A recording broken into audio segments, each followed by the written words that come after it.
बाल गंगाधर तिलक हमारे आजादी के, मूल निवासी बहुजनों के आजादी के समर्थन में नहीं थे। वो अंग्रेजों के साथ बात करना चाहते थे। अंग्रेजों को कहते थे, क्या कहते थे? आप विदेशी हो। वो कहते थे बाल गंगाधर तिलक, आप विदेशी हो, हम भी विदेशी हैं, हम दोनों आपस में मिल जाते हैं और एक देशीय प्रजेवर दोनों मिलून अपन राज्य करूं। ये शब्द यूज किया जाता था कि उस समय की प्रजा पर अंग्रेज और ब्राह्मण लोगों को मिलकर राज करना चाहिए। तुम ही राजा रहा, तुम राजा रहो, तुम राजा रहो, तुम प्रधानमंत्री रहो, सत्ता तुम्हारे नियंत्रण में रखो। तिलक प्रशासन दिल्ली में तुम राजा रहो, दिल्ली में पंडित को रखो, ब्राह्मण को रखो,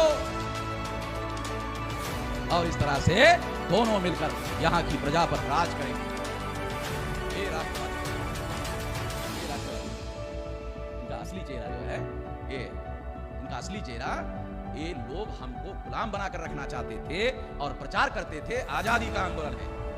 आजादी के आंदोलन को इतने साल हो गए, उतने साल हो गए। अरे आजादी का आंदोलन ही आजादी का आंदोलन नहीं था। ये मैं डॉक्यूमेंट्री एविडेंस बता रहा हूं। वो आजादी कहां से मिलेगी?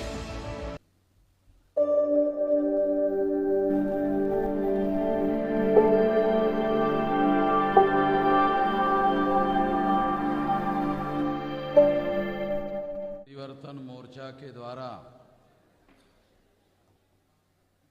जिला स्तरीय प्रबोधन सम्मेलन का आयोजन किया गया है। छत्रपति राजर्षि शाहू महाराज स्मृति शताब्दी वर्ष के निमित्त महानायक महानायिकाओं की संयुक्त जयंती के मौके पर ये कार्यक्रम हो रहा है। इसके लिए जो विषय चर्चा करने के लिए रखे गए हैं, उसमें एक विषय है ब्राह्मणी स्वातंत्र्याच्या अमृत महोत्सवी स्वतंत्र भारतात SC ST OBC आणि धर्म परिवर्तित मूल्यवासी हे 85% बहुजन स्वतंत्र आहेत का? एक विश्लेषण अथवा यह आज़ादी झूठी है, देश की जनता भूखी है, अन्नभाव साठे 16 अगस्त 47 को उन्होंने कहा था। इसको भी विषय बनाया गया है। दूसरा विषय है OBC आणि भटके विमुक्तांची जातीनीय जनगणना न करणे हे त्यांना दीर्घ गुलाम बनवण्याचे शासक वर्गाचे एक षड्यंत्र आहे, एक गंभीर विश्लेषण। तीसरा विषय आहे भीमा कोरेगाव दंगली संदर्भातील पुरावे चौकशी आयोगासमोर पोलिसांनी लपविले, एक गंभीर चर्चा। चौथा विषय है मुझे पढ़े लिखे लोगों ने धोखा दिया, 18 मार्च 1956 को बाबा साहब ने कहा था, अथवा जाति जागृति अंतिमता ब्राह्मणवाद का भक्ष बनेगी, ये एक गंभीर चर्चा हा एक विषय आहे। त्यानंतर मी अथक परिश्रमातून हा क्रांतीचा रथ, परिवर्तनाचा रथ इथपर्यंत आणला आहे। जर माझे समाज बांधव या क्रांती रथाला पुढे नेऊ शकले नाही तर कमीत कमी हा क्रांतीचा रथ मागे तरी घेऊन जाऊ नका। बाबा साहेब आंबेडकर। ऐसे बहुत सारे विषय चर्चा करने के लिए रखे गए हैं। साथियों, बहुत सारा समय हो गया है और जो विषय रखे गए हैं उसके अनुसार अगर बात किया जाए तो बहुत लंबा समय 2-2.5 घंटे मुझे बोलना पड़ेगा और इतना लंबा समय आप लोगों के पास नहीं है और मैं भी आप लोगों को इतने लंबे समय तक यहाँ सुनने के लिए ज़बरदस्ती नहीं कर सकता। तो इसलिए कुछ बातें मैं आप लोगों के सामने जो आज के संदर्भ में महत्वपूर्ण है वो बातें मैं आप लोगों को बताना चाहता हूँ। कुछ दिन पहले मैं बॉम्बे में गया था तो वो सुप्रीम कोर्ट के लॉयर थे देसाई, उन्होंने मुझे आग्रह किया था कि आप ये जो आज़ादी के 75 साल हो गए हैं और उसकी चर्चा हो रही है, उस पर आप कुछ बोलो। तो मैंने कहा कि मैं आज 12 तारीख है, 15 तारीख को बोलूँगा, और 15 तारीख को जब मैं बोलूँगा तो ये रिकॉर्डिंग होगा और ये रिकॉर्डिंग आपको सुनने को मिलेगा। तो मैं इस विषय पर कुछ बातें कहना चाहता हूँ ताकि लोगों को कुछ बातें आज आज़ादी के 75 साल हो गए इस मौके पर, क्योंकि चर्चा सारे देश भर में आज़ादी के 75 साल की चल रही है, अमृत महोत्सव की चर्चा चल रही है, तो उस संदर्भ में कुछ बातें बताना प्रासंगिक होगा और आपको भी जानने की उत्सुकता हो सकती है। साथियों, तो इस विषय को मैं इस तरीके से आप लोगों के सामने रखना चाहता हूँ कि आज़ादी का आंदोलन नहीं था, वह ब्राह्मणों के आज़ादी का आंदोलन था, मूल निवासी बहुजनों के आज़ादी का आंदोलन नहीं था। वो मूल निवासी बहुजनों के गुलामी को मजबूत करने का आंदोलन था, दृढ़ करने का आंदोलन था, आज़ादी का आंदोलन नहीं था। तो मैं कुछ बातें मोटी मोटी, क्योंकि बहुत लंबा विषय है, इस पर मैं 3 घंटे पहले बोल चुका हूँ। आज के संदर्भ में और बहुत कुछ बोला जा सकता है, बहुत सी नई बातें इसमें बताई जा सकती हैं, मगर मैं कुछ मोटी मोटी बातें, ताकि आपको कम समय में ज़्यादा जानकारी मिल जाए। साथियों, जो सो कॉल्ड तथाकथित आज़ादी के आंदोलन का कार्य संगठित रूप से 1885 को कांग्रेस के द्वारा कांग्रेस की स्थापना करने से शुरू किया गया। तो 1885 को कांग्रेस की स्थापना किसने की? तो चटर्जी, मुखर्जी, बैनर्जी, गोखले, तिलक, आगरकर, ये सारे के सारे नाम ब्राह्मणों के हैं। ये जो आज़ादी का संगठित आज़ादी का आंदोलन ये ब्राह्मणों के द्वारा शुरू किया गया था। और जब ये कांग्रेस की स्थापना की गई तो उस स्थापना में गांधी जी शामिल नहीं थे। ये गांधी जी भारत में ही नहीं थे, शामिल नहीं थे। ये कहने के बजाय गांधी जी भारत में ही नहीं थे, वो साउथ अफ्रीका में थे। तो बहुत सारे लोगों को ये मालूम तो है कि गांधी जी के नेतृत्व में आज़ादी का आंदोलन चला, मगर गांधी जी आज़ादी के आंदोलन को नेतृत्व देने वाला जो कांग्रेस संगठन है उसकी स्थापना में शामिल नहीं थे।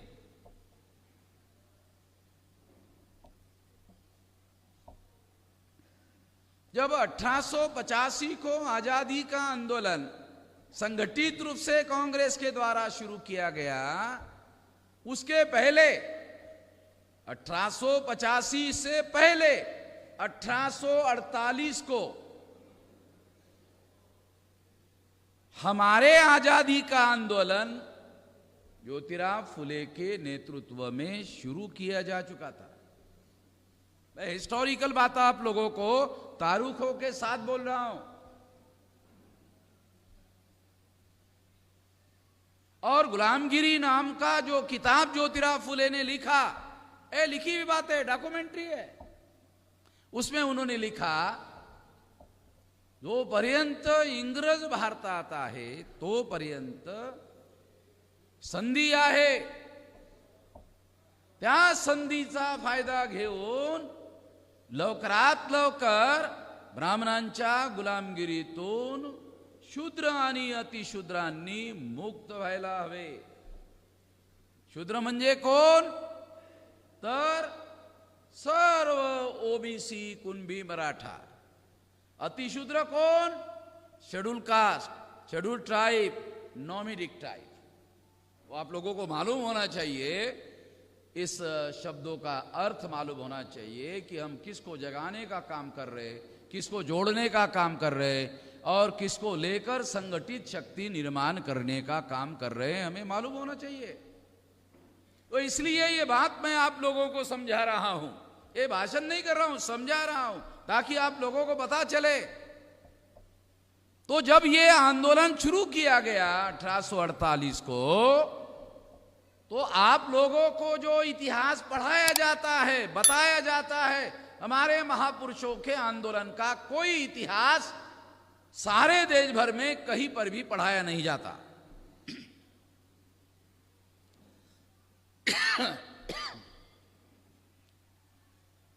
उन लोगों का बताया जाता है, हमारे महापुरुषों का आंदोलन नहीं पढ़ाया जाता। तो हमें यही मालूम है कि आजादी का आंदोलन गांधी जी के नेतृत्व में चला था। हमको, हमारे पढ़े लिखे लोगों को, जितने भी पढ़े लिखे लोग हैं, जिन्होंने भी पढ़ाई की है, उनको केवल इतना ही मालूम है कि आजादी के आंदोलन का नेतृत्व गांधी जी ने किया था। मगर जब हमारे आजादी का आंदोलन इस देश में शुरू हुआ था 1848 को, ज्योतिराव फुले उसका नेतृत्व कर रहे थे, तो गांधी जी पैदा भी नहीं हुए थे।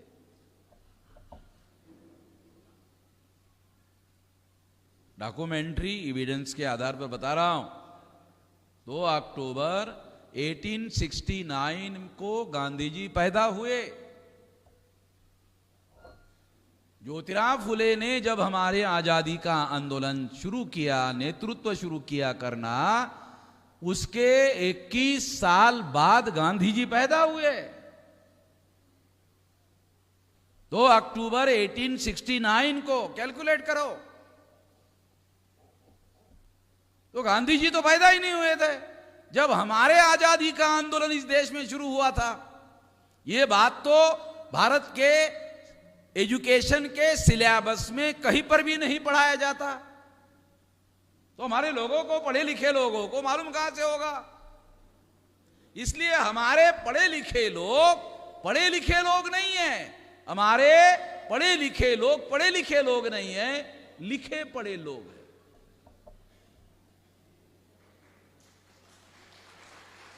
चलो, कुछ लोगों को समझ में आ गया। लिखे पढ़े, ब्राह्मणों ने किताबों में लिखा, हमने पढ़ा, लिखे पढ़े। और जो उन्होंने लिखा वो केवल हमने पढ़ा नहीं, हमने उसे मान लिया। मैं नहीं मान रहा हूं, मैं आपको बता रहा हूं कि यह गलत बात है और सबूतों के साथ आपको बता रहा हूं। इसलिए जो आजादी का आंदोलन चलाया गया था 1885 को जब स्थापना हुई थी, तो उस समय जो ब्राह्मण लोग कांग्रेस की स्थापना कर रहे थे, उन्होंने, क्योंकि उस समय बहुजन समाज का सबसे बड़ा लीडर, सबसे बड़ा मुक्तिदाता, सबसे बड़ा विजनरी लीडर ज्योतिराव फुले थे, तो उन्होंने ज्योतिराव फुले के पास आदमी भेजा। ज्योतिराव फुले का मृत्यु 1890 में हुआ था, कांग्रेस की स्थापना होने के 5 साल बाद, तो जीवित थे। तो कांग्रेस के ब्राह्मणों ने एक ब्राह्मण को उनके पास भेजा, उसको वो ब्राह्मण प्रगतिशील ब्राह्मण कहते थे, उस ब्राह्मण को भेजा कि जाओ ज्योतिराव फुले को राष्ट्रीय कांग्रेस में शामिल करवाओ। वो गया, मगर ज्योतिराव फुले नहीं माने। उन्होंने कहा, ये राष्ट्रीय कांग्रेस नहीं है, ये राष्ट्रीय सभा नहीं है। मराठीमध्ये त्यांनी लिहून ठेवलं, ही भट सभा आहे, ही ब्राह्मण सभा है। ये ज्योतिराव फुले ने लिख कर रखा, ये किताबें पढ़नी चाहिए हमारे लोगों को। हमारे लोग दुनिया भर की कचरा किताबें पढ़ते रहते हैं, जो पढ़ना चाहिए वो पढ़ते नहीं है। ये लिख के रखा, मैं पढ़ा इसलिए आपको डॉक्यूमेंट्री एविडेंस बता रहा हूं, बगैर एविडेंस के कोई बात नहीं कर रहा हूं। मैं अपने जीवन में कभी कोई माइक पर बगैर एविडेंस के कोई बात नहीं करता, और बहुत उग्र बात करता हूं, फिर भी कोई केस मेरे ऊपर नहीं है। उनको मालूम है, वामन मिश्रा बोला हाँ वो बगैर सबूत के नहीं बोलेगा। कोई ब्राह्मण मेरे खिलाफ कोई एफआईआर या कोई केस दायर करने का आज तक उन्होंने हिम्मत नहीं की, क्योंकि उनको मालूम है कि वामन मिश्रा बोला है वो बगैर सबूत के वेरीफाई किए बगैर बोलने वाला ही नहीं है। मुझे जब सबूत नहीं मिलते हैं तो मैं लंदन में जाकर लाता हूं, क्योंकि ब्राह्मणों के बहुत सारे सबूत जो है, बहुत सारा डॉक्यूमेंट अंग्रेज लोग लंदन लेके गए, वहां मिलते हैं। मैं एक मनुस्मृति की किताब जो बाबा साहब अंबेडकर रेफर करते थे किताब लिखने के लिए, रेवोल्यूशन एंड काउंटर रेवोल्यूशन में, उस मनुस्मृति का उन्होंने रेफरेंस दिया, वो भारत से ब्राह्मणों ने गायब कर दिया। बाबा साहब ने उस मनुस्मृति का रेफरेंस में इस्तेमाल किया, इस वजह से ब्राह्मणों ने वो मनुस्मृति गायब ही कर दिया। तो मैं लंदन गया, लंदन में इंक्वायरी किया कि वो चाहिए मुझे, कहा कि मिलेगी मगर वो लंदन में नहीं। ये कहाँ मिलेगी? कहा ऑस्ट्रेलिया में। मैंने कहा ऑस्ट्रेलिया में क्यों? वहां भी हमारे अंग्रेज हैं। वहां भी? हाँ वहां भी। वो ऑस्ट्रेलिया में जाकर 200 साल पुरानी मनुस्मृति लाया, रिकॉर्ड रखा। तो बगैर वेरिफिकेशन के कोई बात नहीं बोलता हूं। हमारे तो बहुत सारे लोगों को वेरिफिकेशन किसको बोलते हैं ये भी मालूम नहीं है, तो केवल वकीलों को समझ में आता है, वो भी बंसोड़े साहब जैसे विद्वान आदमी को समझ में आता है, बाकी किसी को समझ में नहीं आता वेरिफिकेशन किसको बोलते हैं।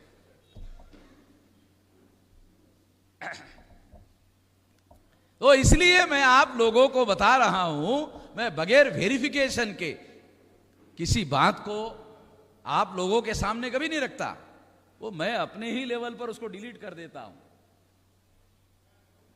तो मैं आप लोगों को बात समझा रहा हूं, बताने का प्रयास कर रहा हूं कि ये जो आजादी का आंदोलन चल रहा था उसमें ज्योतिराव फुले को शामिल करने की ब्राह्मणों ने कोशिश की। ज्योतिराव फुले ने कहा कि ये राष्ट्रीय सभा नहीं है, ये ब्राह्मण भट्ट सभा है, उसमें मैं शामिल होने वाला नहीं हूं। ज्योतिराव फुले उसमें शामिल नहीं हुए, और उनका यह मानना था कि ये लोग हमारे आजादी का आंदोलन नहीं चला सकते।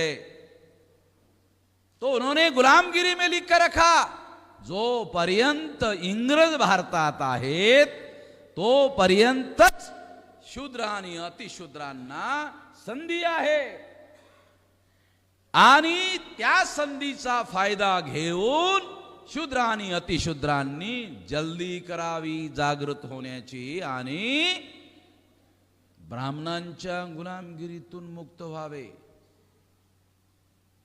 ध्यान रखो, बहुत खास बात बता रहा हूं। इंग्रजांच्या गुलामगिरीतून मुक्त व्हावे ऐसा ज्योतिराव फुले ने नहीं लिखा। ब्राह्मणों के गुलामी से आजादी हासिल करनी होगी, अंग्रेजों के नहीं। उस समय इस सिद्धांत को प्रचार में लाया गया था कि अंग्रेजों ने हमें गुलाम बनाया। ज्योतिराव फुले इस सिद्धांत को मानने के लिए राजी नहीं थे। वो ये मानते थे कि अंग्रेजों के आने के पहले ब्राह्मण गुलाम नहीं थे। अंग्रेज आए, अंग्रेजों ने ब्राह्मणों को गुलाम बनाया। अंग्रेजों के आने के पहले ब्राह्मण आजाद थे, और जब ब्राह्मण आजाद थे तब हम गुलाम थे। तो इसका मतलब है कि अंग्रेजों ने आने के बाद हमें गुलाम बनाया, ये थ्योरी गलत है। ये थ्योरी ही गलत है। तो मैं कांग्रेस में क्यों शामिल हूं? ध्यान रखो, बहुत फंडामेंटल बात आपको बता रहा हूं। ज्योतिराव फुले जो बौद्धिक बात करते हैं, जो दिमाग की बात करते हैं, और उस वजह से बाबा साहब आम्बेडकर के पास दुनिया की बहुत बड़ी बड़ी यूनिवर्सिटी की डिग्रियां है, मगर वो ज्योतिराव फुले के पास एक भी डिग्री नहीं है, उसको गुरु मानते हैं। तो गुरु मानने की वजह, ज्योतिराव फुले को बाबा साहब आम्बेडकर गुरु मानते हैं तो वजह है, बड़े बड़े सिद्धांत ज्योतिराव फुले ने बताए, और जो बाबा साहब आम्बेडकर ने कहा कि ज्योतिराव फुले को ही फॉलो करते हुए हम आगे बढ़ेंगे। ये लिख के रखाओ। तो ज्योतिराव फुले के द्वारा कांग्रेस को साथ सहयोग और समर्थन देने के लिए विरोध था, उसका सैद्धांतिक कारण था। वो कांग्रेस के इस सिद्धांत से सहमत नहीं थे कि अंग्रेजों ने भारतीय लोगों को गुलाम बनाया। अंग्रेज आने के पहले ब्राह्मण आजाद थे, और जब ब्राह्मण आजाद थे तब भी हम गुलाम थे, और ये गुलामी अंग्रेजों की थोपी हुई नहीं थी, ब्राह्मणों के द्वारा थोपी हुई गुलामी थी। ब्राह्मणों ने वर्ण व्यवस्था बनाई, ब्राह्मणों ने जाति व्यवस्था बनाई। जाति व्यवस्था में 6247 जाति के टुकड़ों में ब्राह्मणों ने बांटा। ब्राह्मणों ने अस्पृश्यता का निर्माण किया, ब्राह्मणों ने आदिवासियों का अलगीकरण किया, ब्राह्मणों ने महिलाओं को दास बनाया, ब्राह्मणों ने पिछड़े वर्ग पर शूद्रत्व थोपा।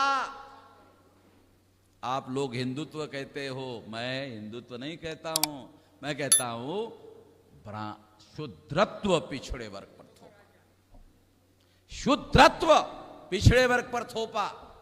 शूद्रत्व ये वास्तविकता है, ये थोपा उन्होंने पिछड़े वर्ग पर, ओबीसी पर, और इसके लिए उन्होंने शिवाजी महाराज को भी नहीं छोड़ा, उन्होंने संभाजी महाराज को भी नहीं छोड़ा।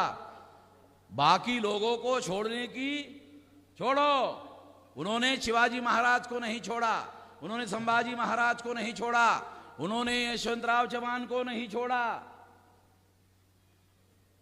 आणि काल परवा फडणवीसनी पवार साहेबांना गुंडवून टाकले।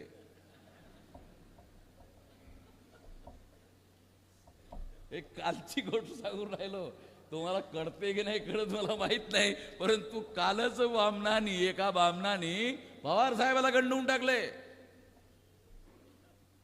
आणि एकाला ज्युडिशियल कस्टडी मध्ये पाठवून दिलंय। महाविकास आघाडी बनवणारे दोन जे शिल्पकार होते, ये फॅक्ट भागवून राहिले बनसोडे साहेब। हे आम्हाला कळलं पाहिजे, ये बात हमें समझ में आनी चाहिए। हे मला मराठी येते, मराठी येते, मला व्यवस्थित येते।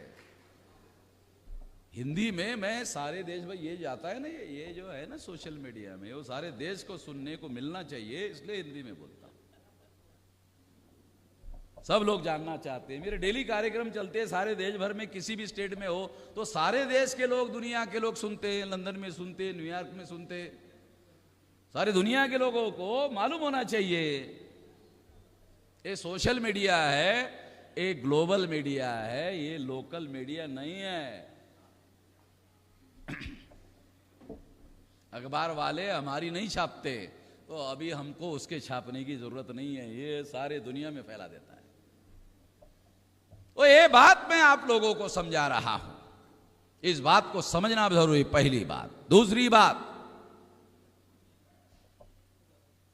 जब कांग्रेस के द्वारा आजादी का आंदोलन चला, उसका पहला नेतृत्व गांधी जी के पास नहीं था, तिलक के पास था। और तिलक क्या कहते थे? तिलक जो है वो हमारे आजादी की बात नहीं करते थे, वो हमारे आजादी के विरोध की बात करते थे। स्वराज्य हा माझा जन्मसिद्ध अधिकार है, परंतु ऐसा कहने वाले तिलक तेल्या तंबोळ्यांसाठी, त्यांच्या स्वातंत्र्यासाठी, उनके आजादी के लिए राजी नहीं थे, उनको आजादी देने के पक्ष में नहीं थे। ये बातें उन्होंने यवतमाल में, भुसावल में, आकोला में पब्लिक मीटिंग में कही। और उनका जो अखबार निकलता था केसरी, वो केसरी में छपा हुआ है और मेरे पास सबूत है।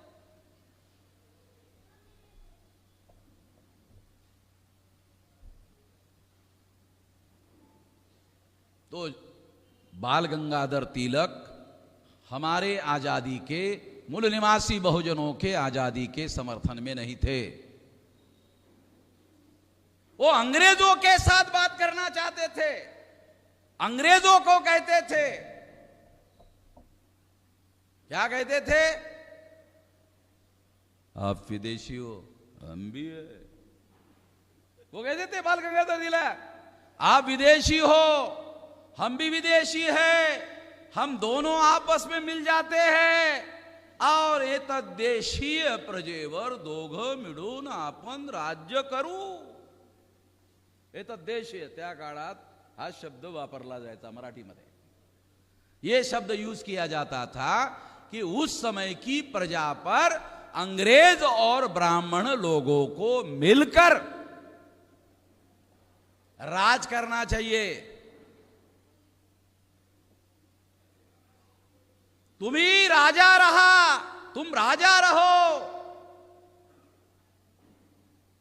तुम राजा रहो, तुम प्रधानमंत्री रहो, सत्ता तुम्हारे नियंत्रण में रखो। तिलक, प्रशासन का अधिकार हमें दे दो। दिल्ली में तुम राजा रहो, जिले में जिलाधिकारी, पंडित को रखो, ब्राह्मण को रखो, और इस तरह से दोनों मिलकर यहां की प्रजा पर राज करेंगे। ये राष्ट्रवादी लोग हैं, ये राष्ट्रवादी लोग, इनका असली चेहरा जो है, ये इनका असली चेहरा, ये लोग हमको गुलाम बनाकर रखना चाहते थे और प्रचार करते थे आजादी का आंदोलन है। आजादी के आंदोलन को इतने साल हो गए, उतने साल हो गए। अरे आजादी का आंदोलन ही आजादी का आंदोलन नहीं था। ये मैं डॉक्यूमेंट्री एविडेंस बता रहा हूं। वो आजादी कहां से मिलेगी? 1918 को बाबा साहब आंबेडकर ने रिटर्न मेमोरेंडम दिया। साउथबरो कमीशन को और कहा हमारे लोगों को रियल रिप्रेजेंटेशन मिलना चाहिए, हमारे लोगों को नॉमिनेटेड रिप्रेजेंटेशन नहीं चाहिए। आज तक हमारे पढ़े लिखे लोगों को नॉमिनेटेड रिप्रेजेंटेशन समझ में नहीं आता। मैं ये नहीं कह रहा हूं हमारे अनपढ़ लोगों को नॉमिनेटेड रिप्रेजेंटेशन समझ में नहीं आता, ये नहीं कह रहा हूं।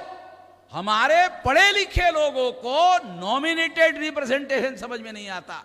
बाबा साहब आंबेडकर 1918 को कह रहे हमें रियल रिप्रेजेंटेशन चाहिए और नॉमिनेटेड रिप्रेजेंटेशन नहीं चाहिए।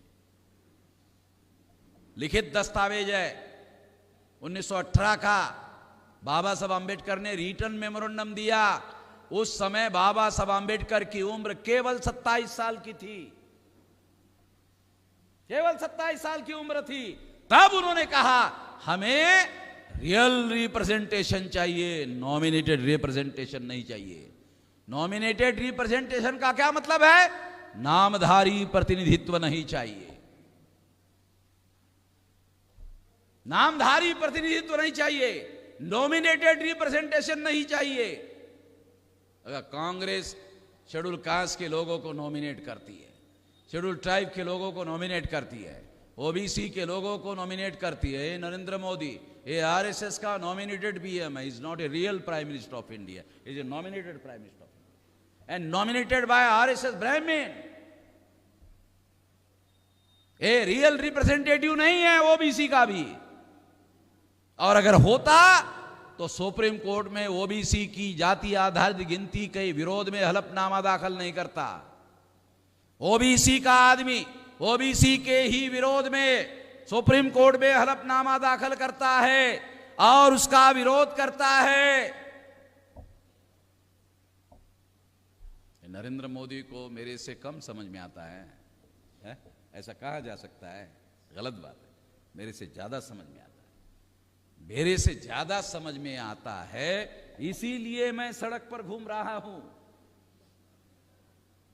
और वो लोग प्रधानमंत्री बना हुआ है, मेरे से ज्यादा समझ में आता है। वामन मेश्राम की तरफ से चल लीजिए तो सड़कों पर घूमना पड़ेगा। नॉमिनेटेड रिप्रेजेंटेटिव बनकर तो प्रधानमंत्री बना जा सकता है।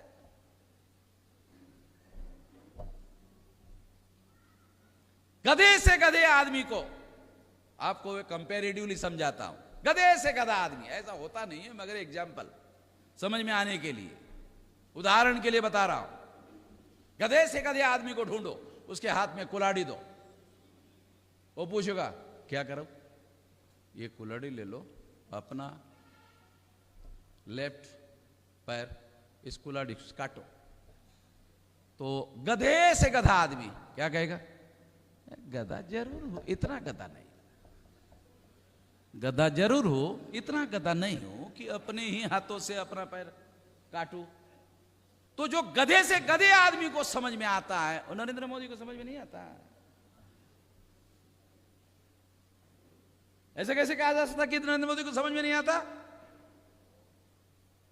उसको भी आता है, मगर वो ये सोचता है कि ऐसा करने से प्रधानमंत्री नहीं बना जा सकता। इसलिए नरेंद्र मोदी जो है सुप्रीम कोर्ट में ओबीसी का आदमी अपने को कहने के बाद सुप्रीम कोर्ट में हलफनामा दाखिल करता है कि ओबीसी की जाति आधारित गिनती नहीं होगी।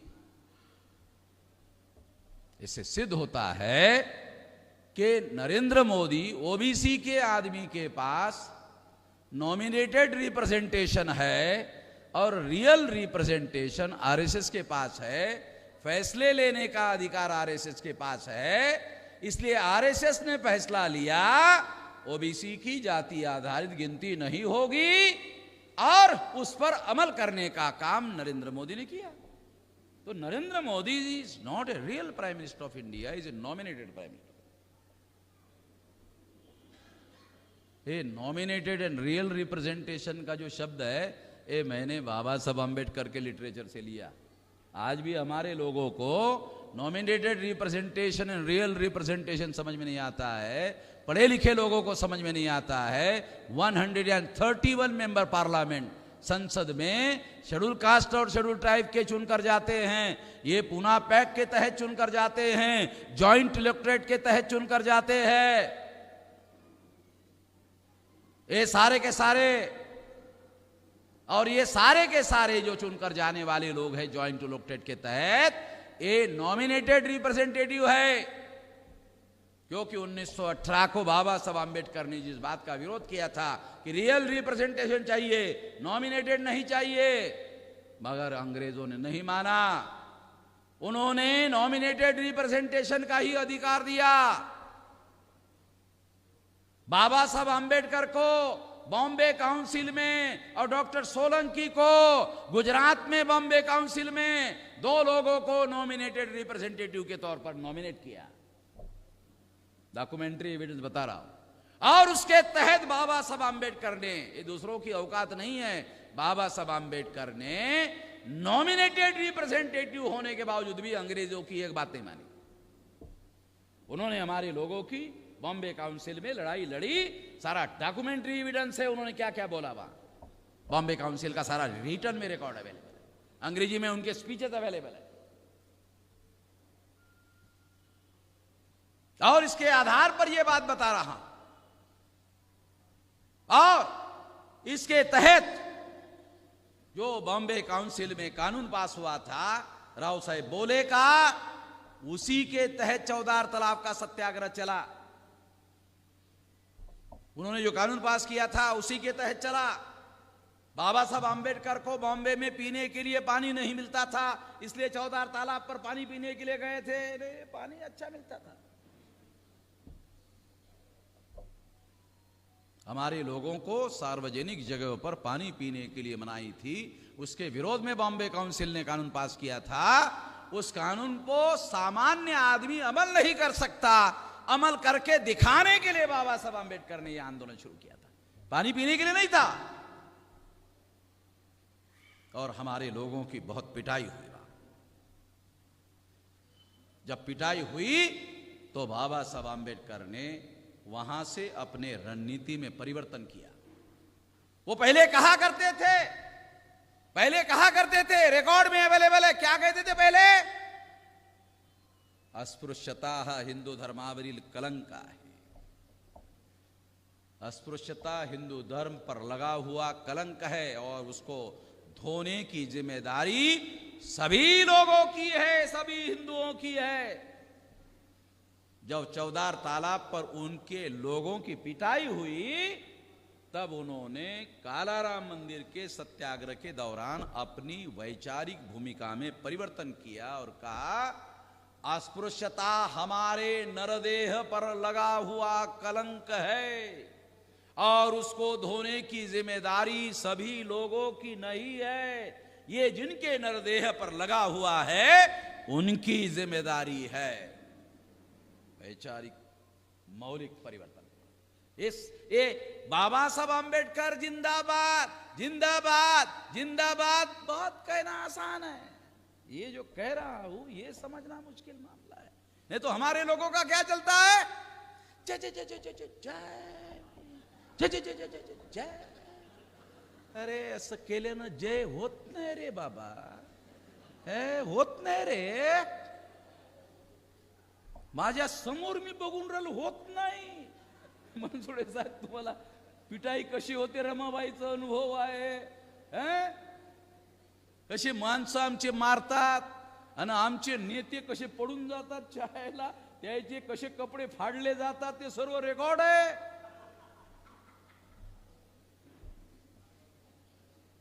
तो ये बात आपको बता रहा हूं। ये सारी बातों को ध्यान में रखते हुए हम लोगों को अपनी रणनीति वर्तमान में बनानी होगी, चलानी होगी, तब जाकर के ये बात हम लोग कर सकते हैं।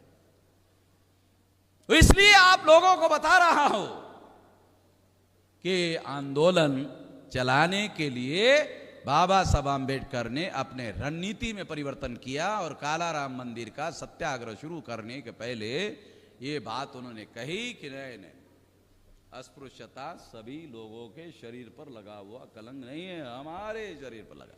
ये अब हम देखेंगे, दूसरे देखे कि नहीं देखे, अब हम देखेंगे। और इतने में बाबा साहब आम्बेडकर को राउंड टेबल कॉन्फ्रेंस में इनविटेशन लेटर मिला, तो उन्होंने कालाराम मंदिर के सत्याग्रह को थोड़ी देर के लिए रोक के रखा और राउंड टेबल कॉन्फ्रेंस में गए। दादा साहब गायकवाड़ ने बाबा साहब को चिट्ठी लिखा कि कालाराम मंदिर का सत्याग्रह दोबारा शुरू करने की अनुमति दिया जाए। तो बाबा साहब आम्बेडकर ने रिटर्न लेटर लिखा है। मनसुड़े साहब, दादा साहब को समझ नहीं आ रहा था ये क्या कर रहे, तो चिट्ठी में लिखा, कालाराम मंदिर में जाकर दर्शन करने का अधिकार हासिल करना और उसके लिए आंदोलन करना, उसकी जिद पैदा करना, ये हमारे आंदोलन का लक्ष्य था। कालाराम का दर्शन करना हमारे आंदोलन का मकसद नहीं था। परमिशन देने देते नहीं, रिकॉर्ड है, रिटर्न है, लंदन से भेजा लेटर। और राउंड टेबल कॉन्फ्रेंस में बाबा साहब आम्बेडकर वहां डिमांड करते हैं कि हमारे लोगों को रियल रिप्रेजेंटेशन चाहिए और रियल रिप्रेजेंटेशन चुनने का तरीका सेपरेट इलेक्टेड। अंग्रेज लोग उनकी बात को मान लेते हैं। 17 अगस्त 1932 को अंग्रेजों ने उनकी बातों को स्वीकार किया। और सेपरेट इलेक्टेड घोषित किया, मंजूर किया जाता है, उसके विरोध में गांधी जी ने आमरण अनशन किया। यदि गांधी जी का आंदोलन सभी लोगों के आजादी का आंदोलन था, सभी लोगों को अधिकार बहाल करने का आंदोलन था, तो बाबा साहब आम्बेडकर ने जो अधिकार हासिल किया था, उस अधिकार को छीनने के लिए गांधी जी आमरण अनशन क्यों कर रहे थे?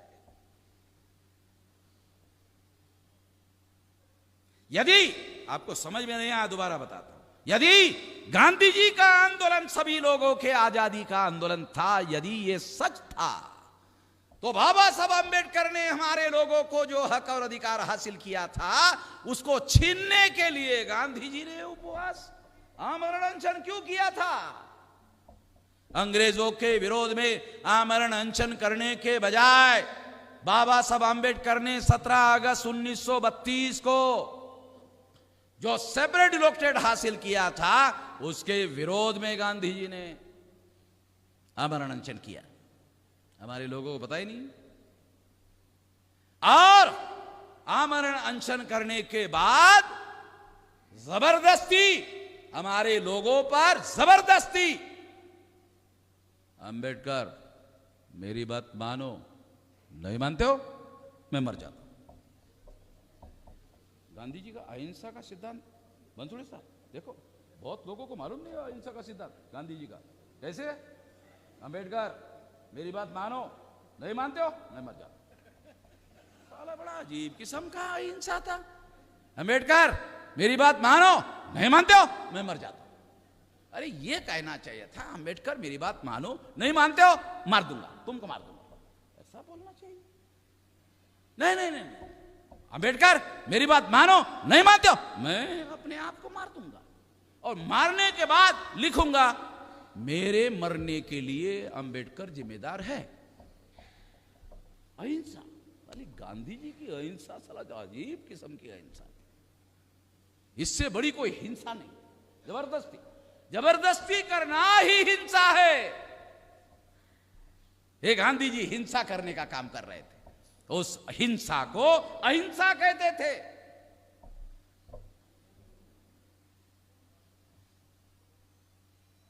और इस जबरदस्ती की वजह से पुनः पैक्ट हुआ 24 सितंबर 1932 को, और जॉइंट इलेक्टेड सेपरेट इलेक्टेड के बजाय थोपा गया। इस जॉइंट इलेक्टेड के तहत आजाद भारत में 131 मेंबर पार्लियामेंट चुनकर जाते हैं। 1952 को 26 जनवरी 1950 को जो संविधान लागू हुआ, उसके अनुसार भारत का लोकसभा का पहला चुनाव 1952 को हुआ, और उसमें 22.5% शेड्यूल कास्ट और शेड्यूल ट्राइब के लोगों को जॉइंट इलेक्टेड के तहत कांग्रेस ने टिकटें दी, और जॉइंट इलेक्टेड के तहत हमारे लोगों को कांग्रेस ने चुनवा कर लाया, और हमारे एससी और एसटी के लोगों के समर्थन से जवाहरलाल नेहरू प्रधानमंत्री बने।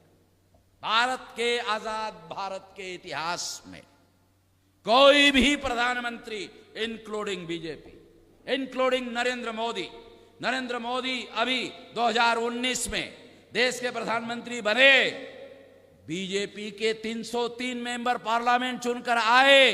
उस चुनकर आए वे 303 में 76 शेड्यूल कास्ट शेड्यूल टाइप के जॉइंट इलेक्टेड में चुनकर जाने वाले लोग। इसका मतलब आप लोग ऐसा मानते होंगे कि शेड्यूल कास्ट शेड्यूल ट्राइब के लोगों ने बीजेपी को वोट क्यों दिया?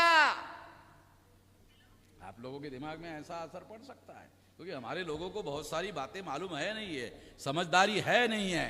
मान लो ये जॉइंट इलेक्टेड में शेड्यूल कास्ट का आदमी चुनाव लड़ रहा है, जॉइंट इलेक्टेड में आदिवासी का आदमी चुनाव लड़ रहा है, तो आदिवासी का आदमी और शेड्यूल कास्ट का आदमी बीजेपी को कहां वोट दे रहा है? अरे मेरे जाति का शेड्यूल कास्ट का आदमी है, मुझे इसको वोट देना है मंसूर साहब, है कि नहीं? ये षड्यंत्र है, हमारे लोगों को समझ में नहीं आता। तो हमारे लोग बीजेपी को, हमारे लोग कांग्रेस को वोट नहीं देते। वहां खड़ा शेड्यूल कास्ट का आदमी है, वहां खड़ा शेड्यूल ट्राइब का आदमी है, वो शेड्यूल कास्ट को वोट दे रहा है, वो शेड्यूल ट्राइब को वोट दे रहा है, वोट देने से वो चुनकर आ रहा है, आने के बाद वो हमारा सपोर्ट कांग्रेस को दे रहा है, हमारा सपोर्ट बीजेपी को दे रहा है। आर्टिकल 330, आर्टिकल 330 एंड 32, ये विधानसभा और लोकसभा में जॉइंट टू लोक ट्रेड 26 जनवरी 1950 को जो संविधान लागू हुआ उसमें भी है। इसलिए बाबा साहब आंबेडकर ने जब संविधान सुपुर्द किया डॉक्टर राजेंद्र प्रसाद को, तो उस समय भाषण दिया। उस भाषण में उन्होंने कहा इस संविधान की बहुत सारी बातों से मैं सहमत नहीं हूं। कितने लोगों को पता है?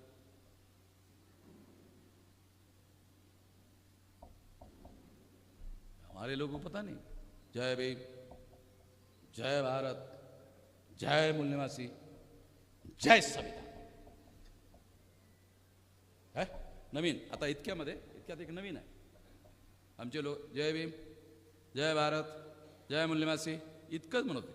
इतक्यात नवीन डेव्हलपमेंट जय संविधान.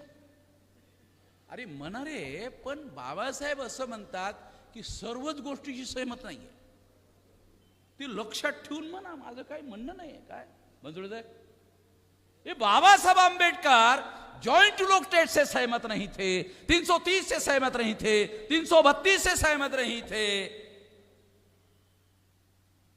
जब तुम जय संविधान बोलोगे तो कल कैसे निकालोगे 330 332? अगर निकालने का मामला आया तो बाबा साहब तो उससे सहमत नहीं थे. मेरे को मौका मिले साले पिछवाड़ में लात मारूंगा, 330 332 को निकाल दूंगा, एक झटके में निकाल दूंगा. पार्लियामेंट में पास होता है कि नहीं होता है, अध्यादेश निकाल के हटा दूंगा. कानून जानता हूं मैं, संविधान को जानता हूं मैं, वकील नहीं हूं मगर जानता हूं. ये अध्यादेश से भी कानून बनाया जा सकता है. पार्लियामेंट में कानून पास होने के पहले अध्यादेश निकालकर पिछवाड़े पे लात मार सकते हैं. दलालों को, बड़वों को निकालो, खत्म करो. बाबा साहब का शब्द है. बाबा साहब आंबेडकर ने जॉइंट टू लोक ट्रेड से चुनकर जाने वाले लोगों को what Gandhi and Congress have done to untouchable, Gandhi and emancipation of untouchable, states and minority, in 3 ग्रंथों में बाबा साहब आंबेडकर ने जॉइंट टू लोक ट्रेड से चुनकर जाने वाले जो लोग हैं, इन लोगों को दलाल और भड़वे का क्या कहा? ये चुनकर जाने वाले लोग SC ST के दलाल है, भड़ुए है. दलाल भड़वे है, समझ में आता है ना? है? हाँ, आता है. कुछ लोगों को आता है, सबको नहीं आता है, मगर आता है. चलो कोई बात नहीं. बाबा साहब आंबेडकर ने अंग्रेजी में लिखा एजेंट ऑफ द कास्ट, अंग्रेजी शब्द. What Gandhi and Congress have done to untouchable में बाबा साहब आंबेडकर ने शब्द लिखा agent of the caste Hindu. मैं ट्रांसलेट करके बता रहा हूं. दलाल और भड़ुआ. क्यों बता रहा हूं? आपको समझना चाहिए. मैं एजेंट समझता हूं, आप लोगों को समझ में नहीं आता. आप बोलेंगे अरे LIC का एजेंट है. आप लोग सारा उल्टा है कर दो कि अरे LIC का भी एजेंट होता है. आप लोगों को सारा अर्थ ही समझ में नहीं आएगा. बाबा साहब आंबेडकर का जो शब्द है उसका अर्थ है दलाल और भड़ुआ. हम लोग चाहते थे MLA बने, हम चाहते थे MP बने, विधायक बने, सांसद बने. उन्होंने हमारे लोगों को दलाल दिया, भड़ुआ दिया, और उसको हम लोग पढ़े लिखे लोग क्या बोलते हैं? विधायक जी, MLA साहब, आमदार साहब, खासदार साहब. अबे बाबा साहब दलाल बोल रहा है, उसको तू आमदार साहब बोल रहा है, तू खासदार साहब बोल रहा है. अरे बाबा साहेब त्याला दलाल म्हणून राहिले रे. बाबा साहब आंबेडकर जिंदाबाद. अरे कहां मुर्दाबाद हो गया? तुम्हारी वजह से मुर्दाबाद हो गया. बाबा साहब का जिंदाबाद ही कहते रहते हो, और उनके विरोध में जो लोग षड्यंत्र किया उसको भी मानते हो. अरे बाबा साहब को मानने की बात समझ में आती है, उसके विरोध में जो षड्यंत्र किया उसको भी मानते हो.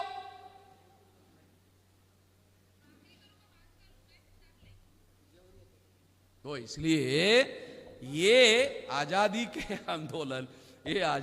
आंदोलन होता तो ये सारा षड्यंत्र हमारे लोगों पर थोपा नहीं जाता। 1900 सेकंड इंडिया एक्ट 35 में इसको कानून बनाया गया। फर्स्ट इंडिया एक्ट के बाद सेकंड इंडिया एक्ट 1935 में इसे कानून बनाया गया और इसके तहत 37 में प्रोविंशियल गवर्नमेंट के लिए चुनाव हुआ और बहुत सारे दलाल और भड़वे चुनकर आए, ऐसा बाबा साहब आंबेडकर का कहना है। ये दलाल और भड़वे आपको समझ में आए इसलिए एक उदाहरण बताता हूं, बहुत सारे उदाहरण, एक उदाहरण बताता हूं।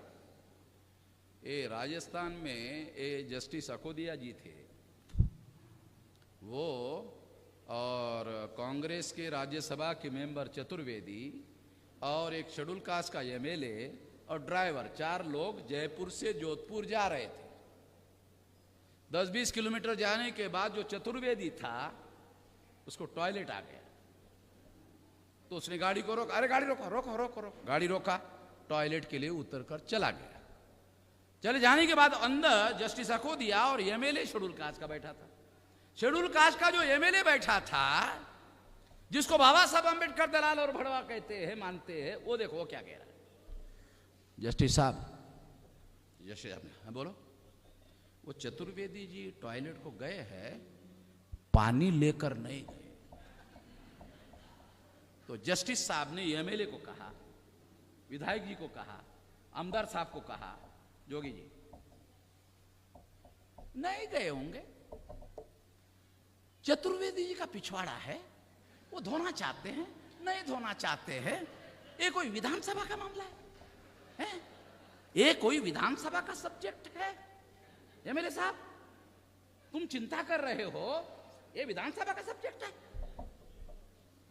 समझ रहे? जस्टिस आदमी तो समझ में आता है उसको, बोल ये विधानसभा का मामला है, तुम चिंता कर रहे हो, उसका पिछवाड़ा है, वो धोना चाहता है, नहीं धोना चाहता, उसकी चिंता है, तू काहे के लिए चिंता कर रहा है? रुक गए। यानी दलाल भड़वे कैसे होते उसका उदाहरण बता रहा हूं। चुप हो गए, फिर आधा मिनट, फिर 1 मिनट, फिर 1.5 मिनट होने के बाद फिर कहा, जज साहब देखना, मेरी सहमति लेकर यदि तू पानी लेकर जाना चाहता है तो बिल्कुल भी मैं तेरे को अलाउ नहीं करूंगा, तेरे को पानी लेकर जाना है जा, मगर मेरे को मत पूछना, तू मेरे को भी इसमें शामिल करना चाहता है, तेरे को जाना है जा, मेरे को मत पूछ।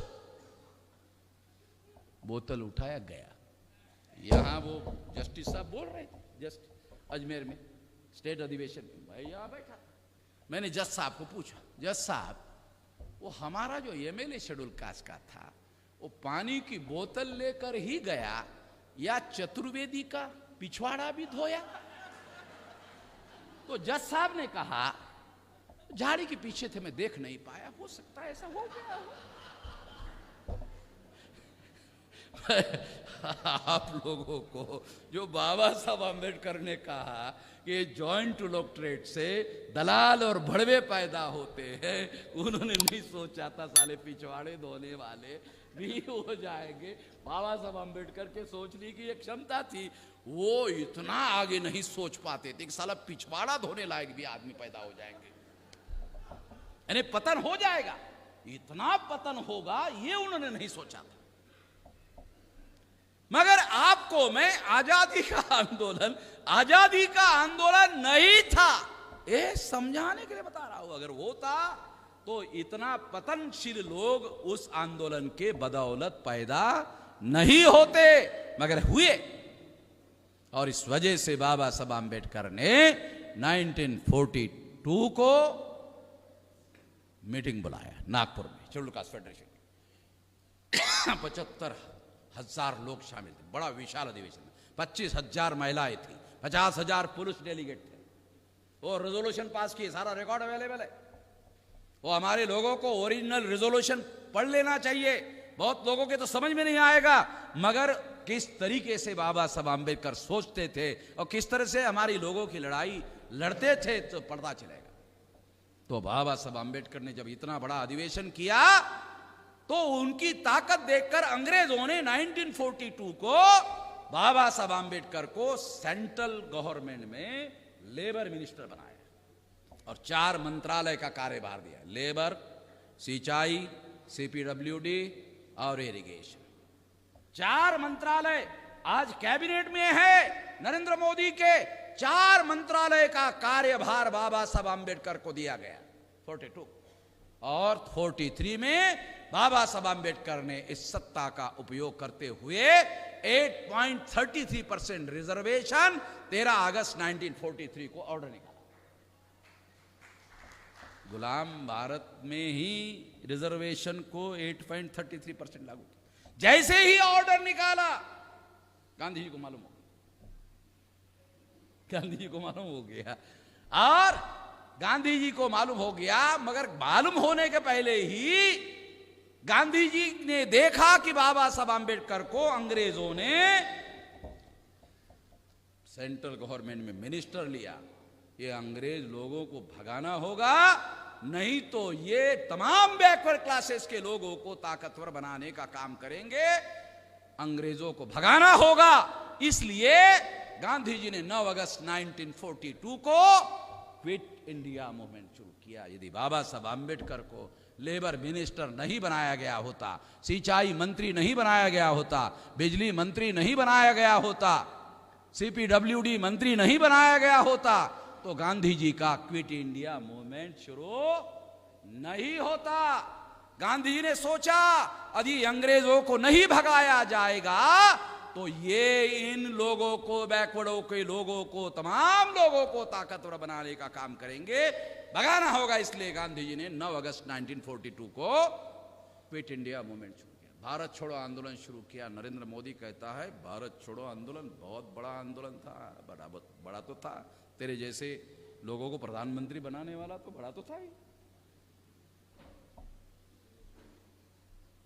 मैं आपको बताना चाहता हूं कि बाबा साहब आम्बेडकर के विरोध में यह आंदोलन था और बाबा साहब आम्बेडकर हमारे इस आंदोलन के द्वारा बात को आगे बढ़ाने का काम कर रहे थे। आपको ध्यान रखना होगा जो बात मैं आपको बता रहा हूं। 18, 19, 20 जुलाई 1942 को जो अधिवेशन बाबा साहब आम्बेडकर ने नागपुर में 75,000 डेलीगेट का सारे देश के लोगों को वहां बुलाया था, महिलाएं भी थी, वो जो संगठित शक्ति का निर्माण किया उसके बदौलत बाबा साहब आम्बेडकर को लेबर मिनिस्टर बनाया गया। और अभी जो नरेंद्र मोदी ने जितने लेबर एक्ट बाबा साहब आम्बेडकर ने पास किए थे, सारे लेबर एक्ट खत्म कर दिए और सारे खत्म करके केवल 4 रखा।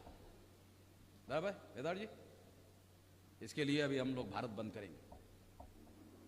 सारे लेबर एक्ट जो बाबा साहब आम्बेडकर ने बनाए थे लेबर लोगों के समर्थन के लिए, पता नहीं हमारे लोगों को, बाबा साहब आम्बेडकर जब लेबर मिनिस्टर बने तो लेबर लोगों के हक में कानून बनाए।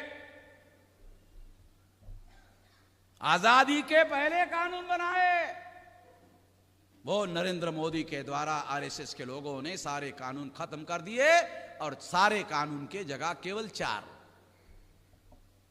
बहुत सारी बातें खत्म कर दी। पता ही नहीं हमारे लोगों को, जानकारी नहीं है। हमारे लोगों को वो लोग क्या पढ़ा रहे? हिंदू मुसलमान, हिंदू मुसलमान, हिंदू मुसलमान, हिंदू मुसलमान। अरे हिंदू मुसलमान के सिद्धांत के आधार पर, हिंदू मुसलमान के थ्योरी के आधार पर 14 अगस्त 47 को भारत का विभाजन हुआ।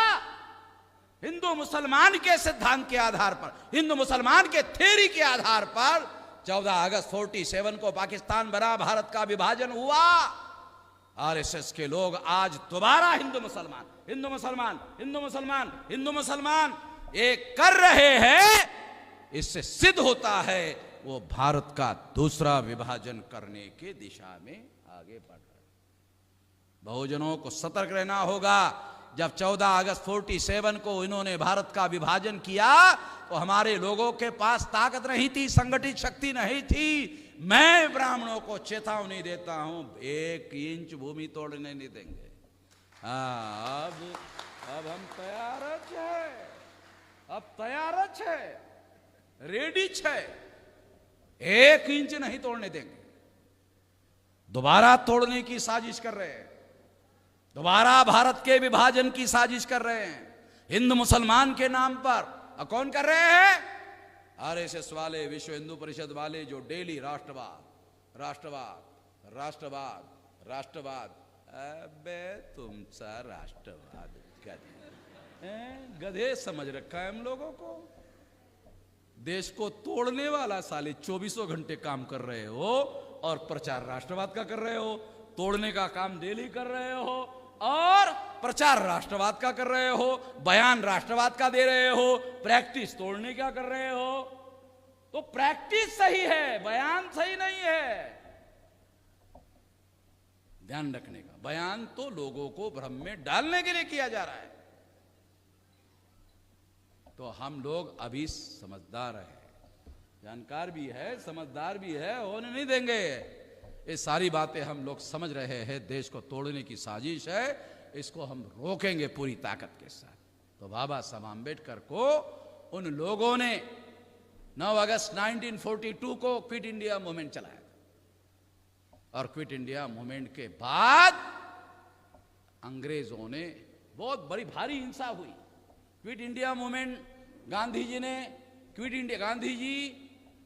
इंडिया मूवमेंट शुरू किया, भारत छोड़ो आंदोलन शुरू किया और एक बयान दिया, डू और डाई, करो या मरो। सारे लोगों को, हम लोगों को क्या पढ़ाया जाता है गांधी जी का नाम लेकर? गांधी जी के संत तूने कर दिया कमाल, न तूने तलवार उठाई न ढाल उठाई और तूने हमें आजादी दिलाई। अबे हिंसा करने का आदेश दिया, डू और डाई। कह ऐसा अर्थ, करो या मरो। गांधी जी ने हिंसा करने का आदेश दिया है। अरे रिकॉर्डेड बोल रहा हूं। और राष्ट्रव्यापी हिंसा हुई। राष्ट्रव्यापी हिंसा होने के बाद सारा डॉक्यूमेंट सारे देश से अंग्रेजों ने इकट्ठा किया। बाबा साहब आम्बेडकर सेंट्रल गवर्नमेंट में मिनिस्टर थे, उनके पास एज ए मिनिस्टर वो सारा दस्तावेज रखा। ये देखो राष्ट्रव्यापी हिंसा, बाबा साहब आम्बेडकर को सारा डॉक्यूमेंट बताया गया। ये देखो राष्ट्रव्यापी हिंसा, गांधी जी अहिंसा अहिंसा अहिंसा अहिंसा अहिंसा करने का आदेश दिया।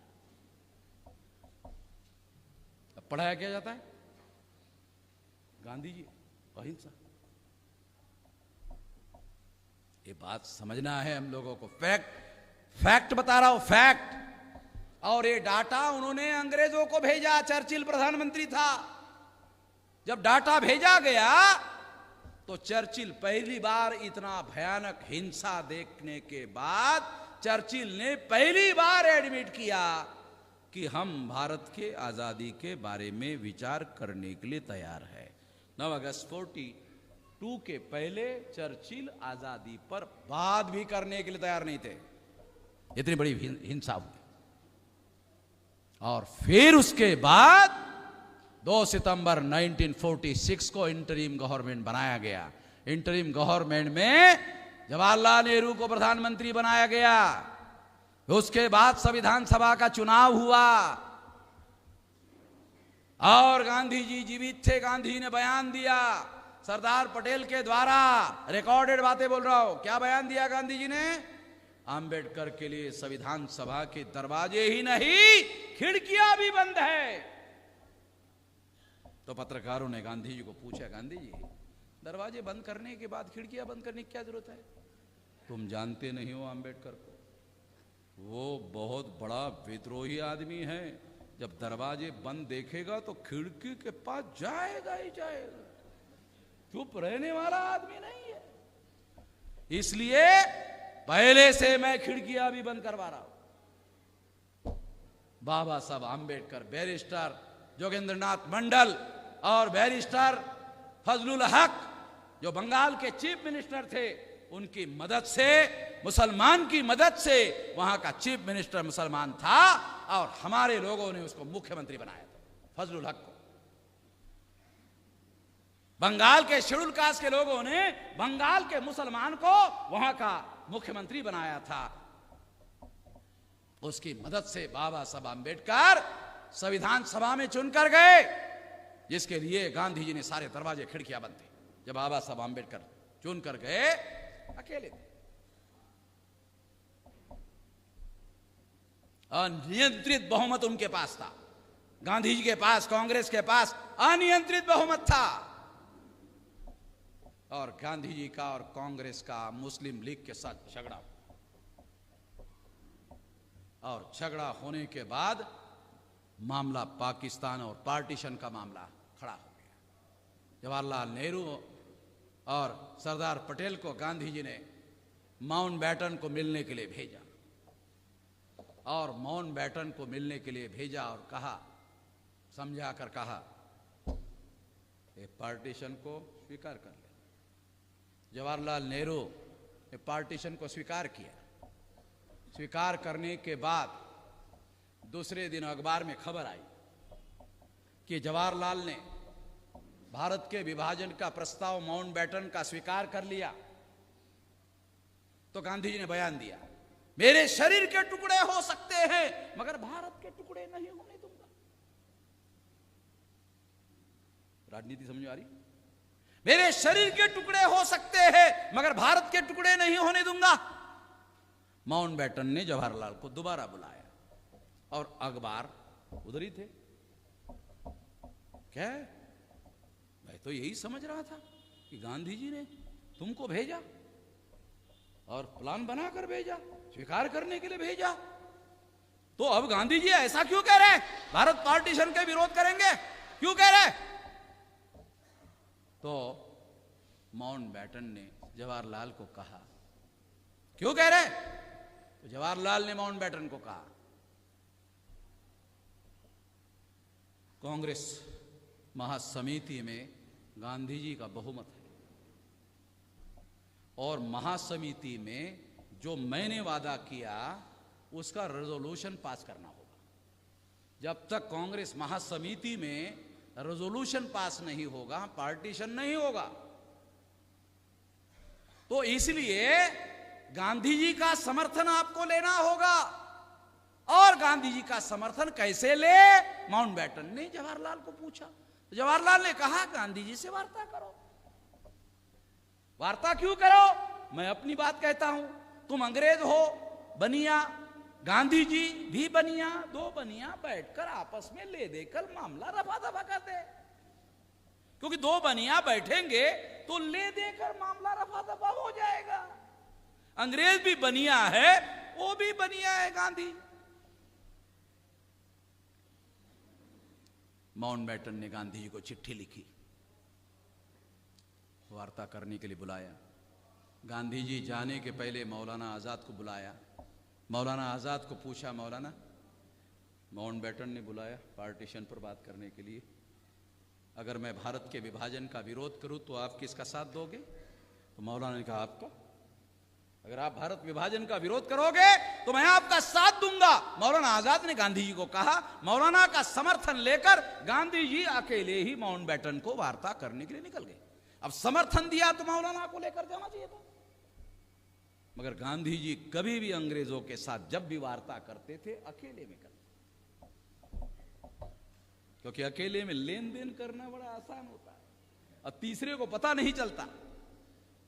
गांधी जी गए, वहां पर एयर कंडीशन लगा था, गांधी जी के कमर के ऊपर कोई कपड़ा नहीं था।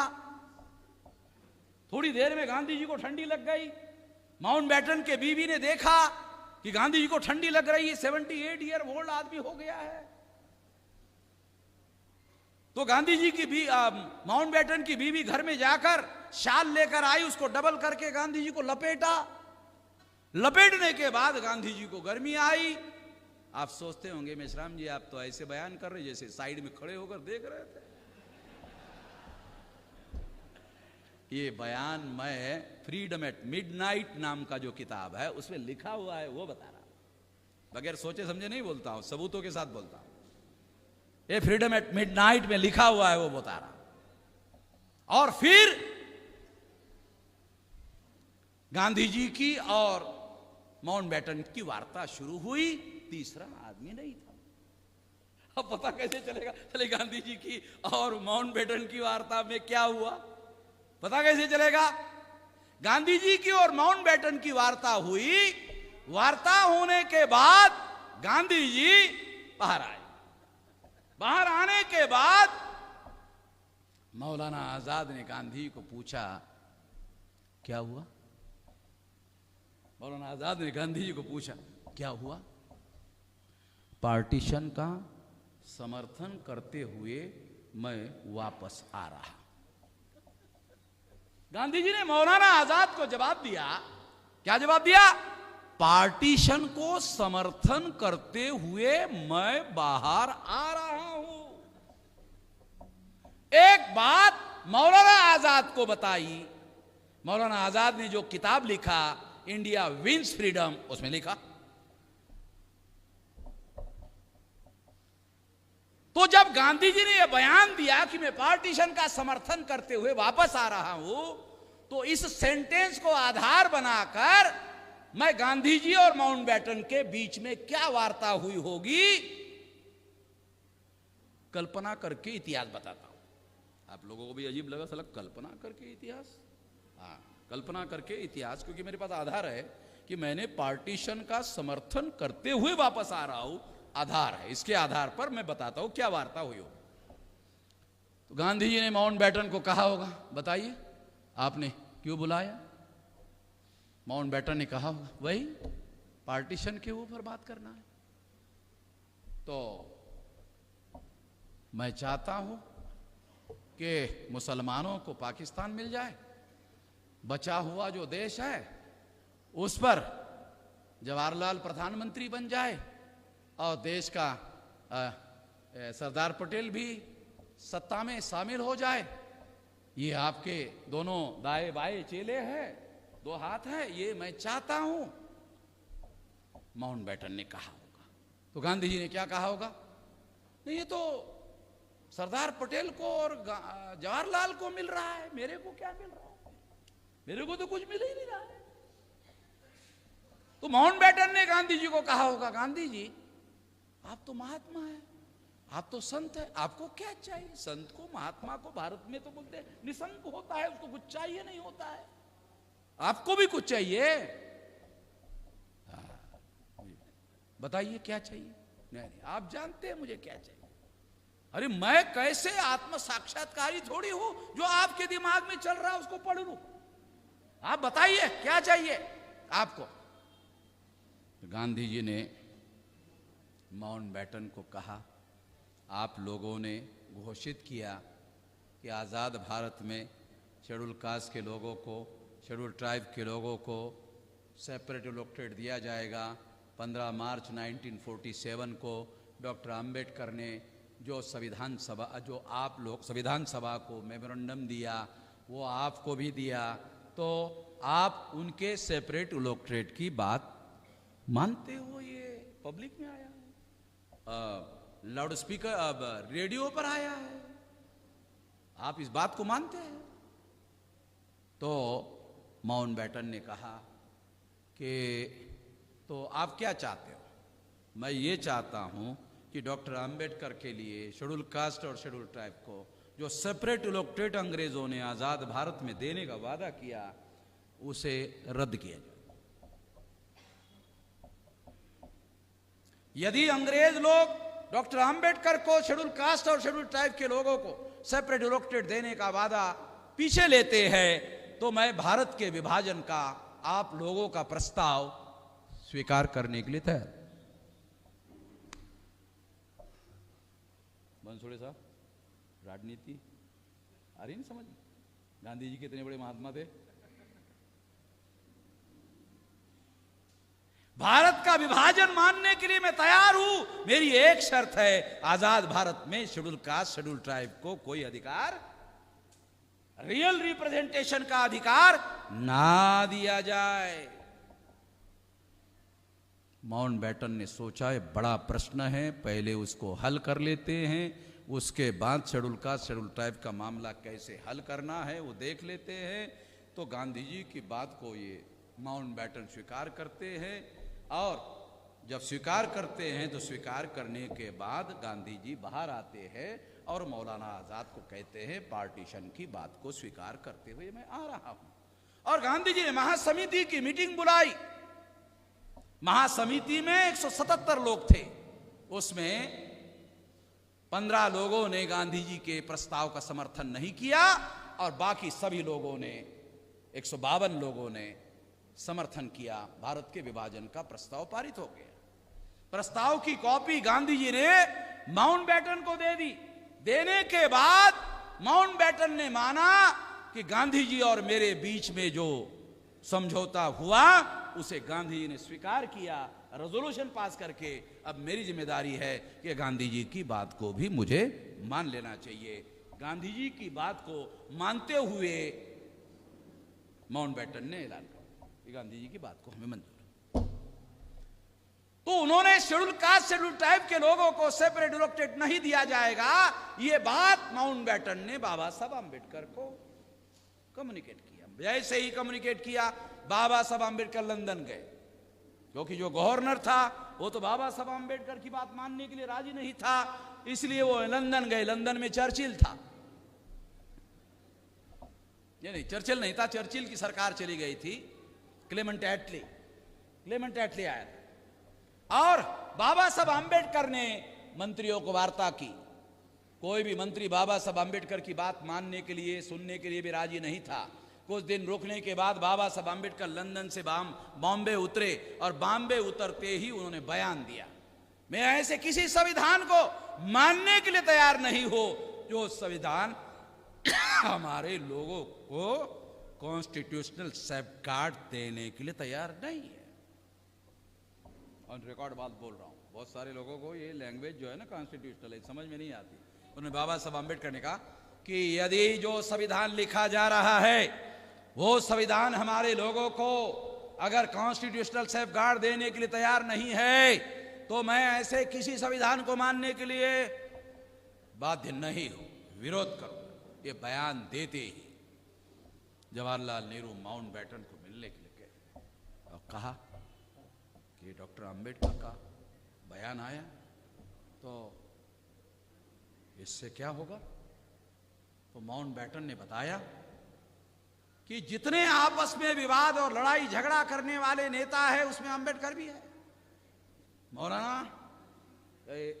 मोहम्मद अली जीना भी है और डॉक्टर आंबेडकर भी है।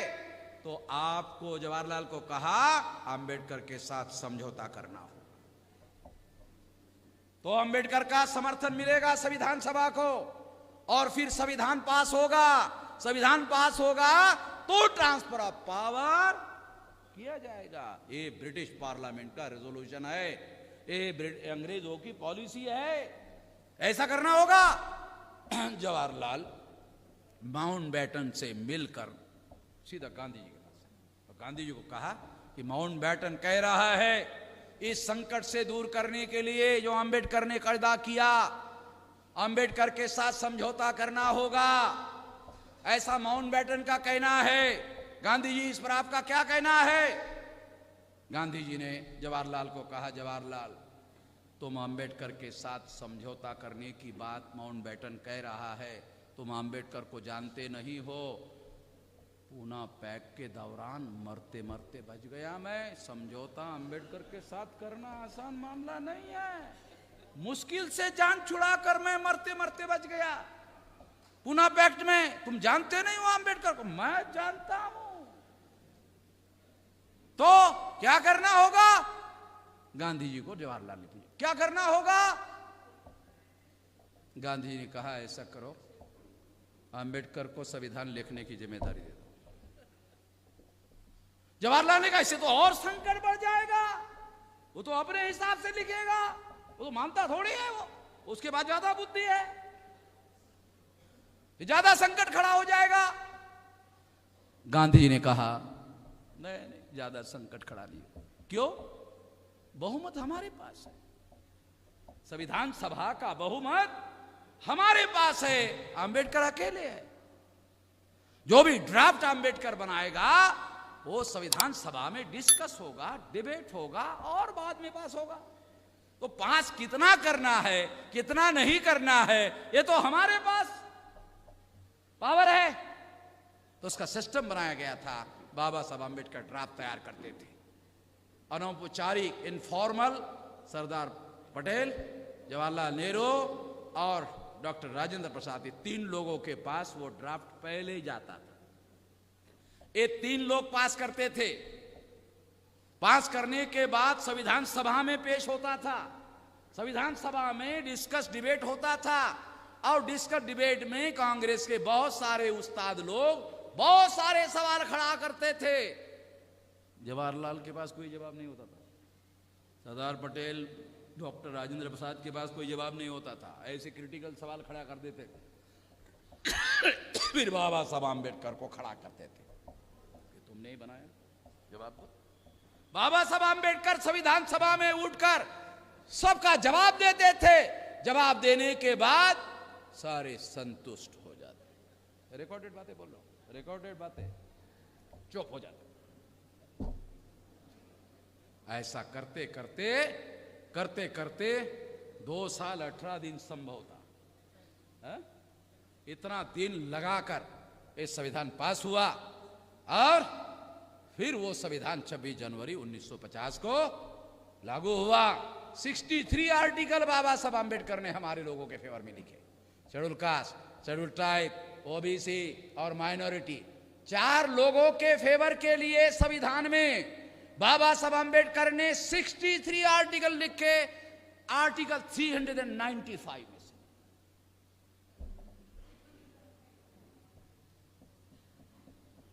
और फिर 26 जनवरी 1950 को जब लागू हुआ तो बाबा साहब आम्बेडकर ने जो स्पीच दिया वो मैंने आपको पहले बताया।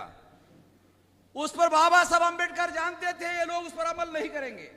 कांग्रेस ने उसके विरोध में षड्यंत्र किया, ना अमल करने का काम किया और जवाहरलाल नेहरू ने पहले लोकसभा के चुनाव में 3.5% ब्राह्मणों को 60% टिकटें दी, 47% ब्राह्मण चुनवा कर लाए और भारत के पहले संसद पर ब्राह्मणों का कब्जा करवाया। जवाहरलाल नेहरू, जिसको लोग क्या कहते हैं, आधुनिक भारत का निर्माता, महान समाजवादी, महान सेकुलर, बच्चों का चाचा। चले हम सगे चाचा को चाचा नहीं कहते, मगर नेहरू को चाचा कह के ही बोलते हैं।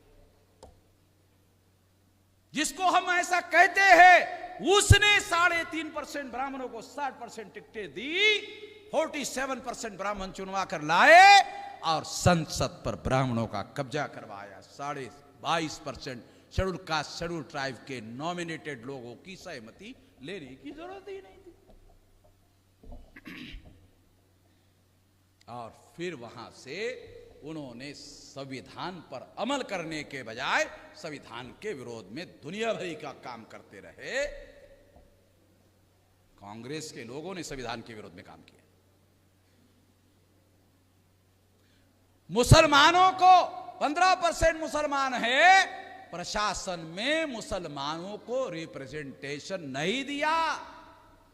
मुसलमान को केवल बीजेपी और आरएसएस के लोग ही विरोध करते हैं। सही नहीं है।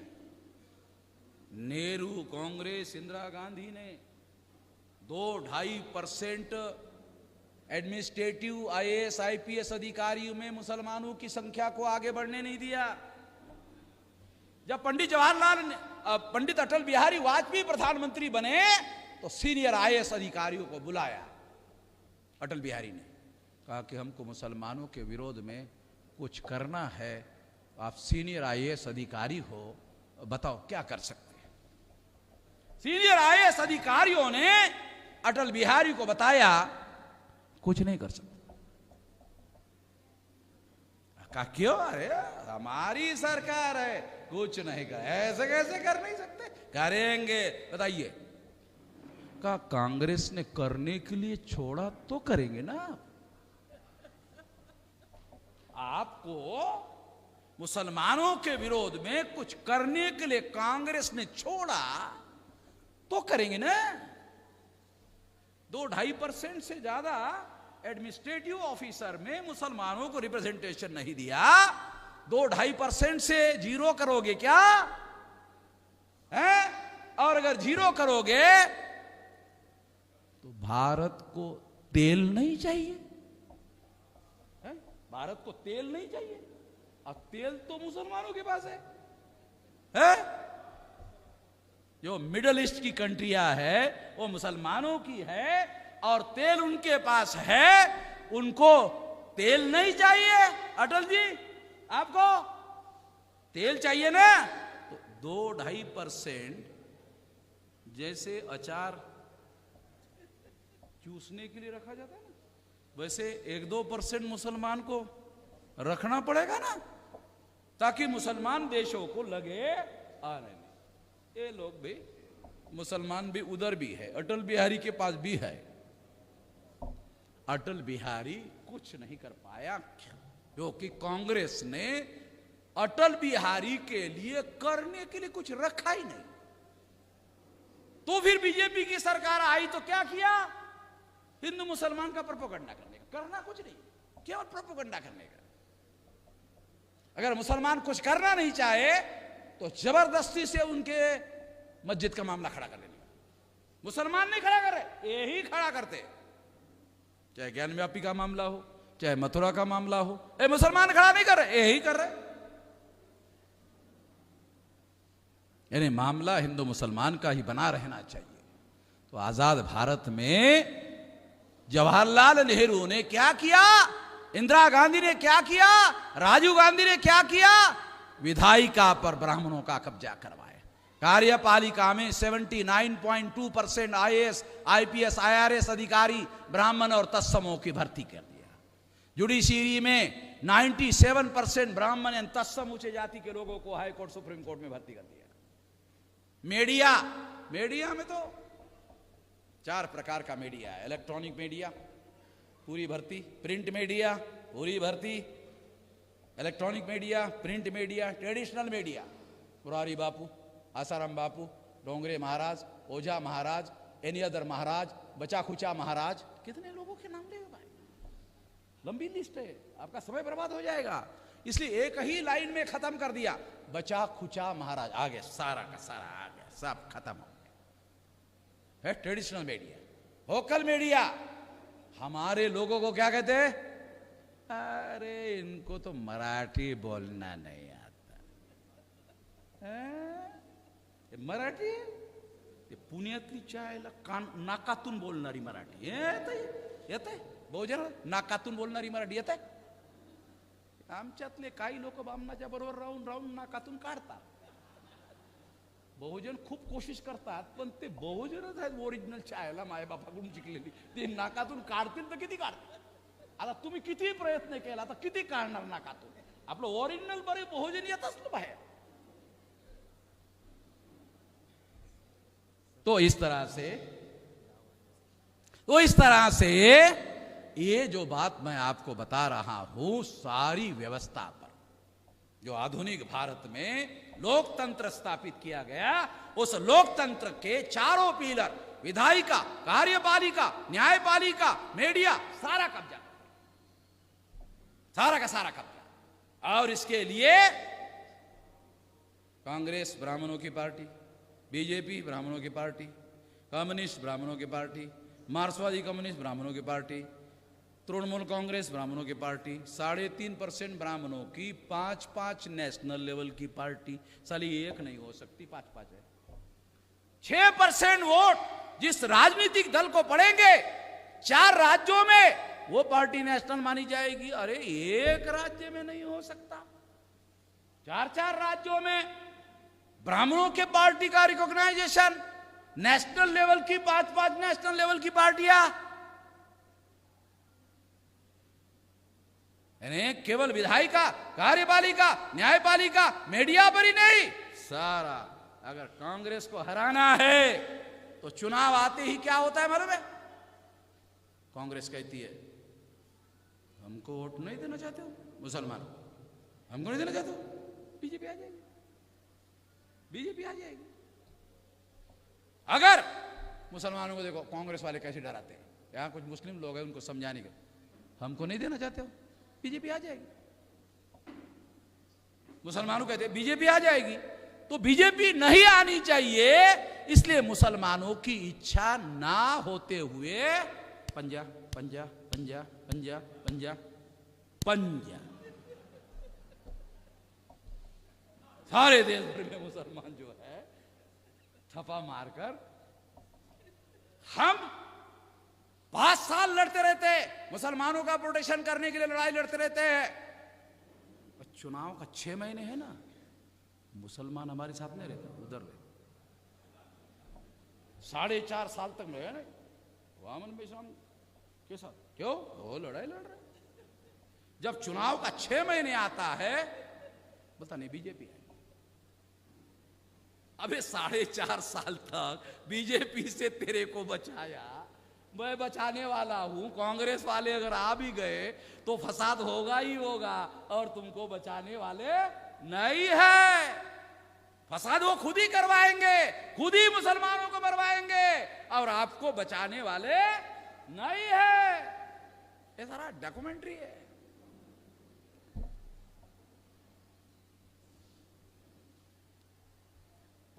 तो इस तरह से साथियों बहुत सारी बातें हैं।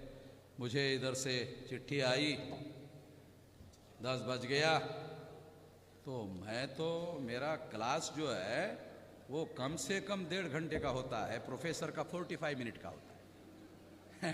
प्रोफेसर का क्लास 45 मिनट का होता है, वो थक जाता है। फिर बाहर 45 मिनट बोलने के बाद प्रोफेसर पान खाने के लिए जाता है। क्यों? थकावट थोड़ी दूर करना। तो मेरा 1.5 घंटे का क्लास होता है मिनिमम। हो गया शायद है? वोट सर झालं ना, हे प्रोफेसर आहे वोट। त्यामुळे आता माझी इच्छा नाही आहे बंद करायची, पण आता बंद करावं लागते। त्यामुळे मैं आप लोगों को ये कहना चाहता हूं कि ये जो आजादी का आंदोलन था, ये आजादी का आंदोलन नहीं था, ये आजाद भारत पर ब्राह्मणों का कब्जा करने का आंदोलन था। एक कब्जा करने का मामला सफल हो गया है, सारा कब्जा हो गया है, और किसान को कहते हैं तुम पैदा करो फसल, रेट हम लगाएंगे। और बीजेपी वाले आए, उन्होंने कानून बनाया गोहत्या का, तो लोगों कह रहे नहीं, अरे ये हिंदू वाले लोग हैं, बहुत अच्छा कानून पास किया। किसान की गाय 25,000 की 5,000 में, 25,000 की गाय 5,000 में। जो खुश हो गए थे गोहत्या में, ऐसा पिछवाड़े पे किसान को मारा, गोहत्या चाहिए ले 25,000 की गाय 5,000 में। और वो 5,000 की गाय लेकर अल अंसार जो बेंगलोर में गाय को काटने का कारखाना है, उसमें सारे यही बीजेपी वाले। तो जवाहरलाल नरेंद्र मोदी जब प्रधानमंत्री बने उसके बाद 19% एक्सपोर्ट बढ़ गया बीफ का। गाय का मांस विदेश में एक्सपोर्ट 19% बढ़ गया, और फायदा ही फायदा। जो 25,000 की गाय 5,000 में मिल गई, उसमें 10,000 बीजेपी को चुनाव लड़ने के लिए, 10,000 फिर उनके जेब में। ये सारा खेल है। ये खेल हम लोगों को समझना होगा और हमारे लोगों को समझाना होगा। कम से कम हमारे लोगों का दिमाग ठीक हो जाए, क्योंकि अगर दिमाग ठीक होता है तो उसका आचरण में परिवर्तन हो सकता है, बदलाव हो सकता है। ये काम हमको करना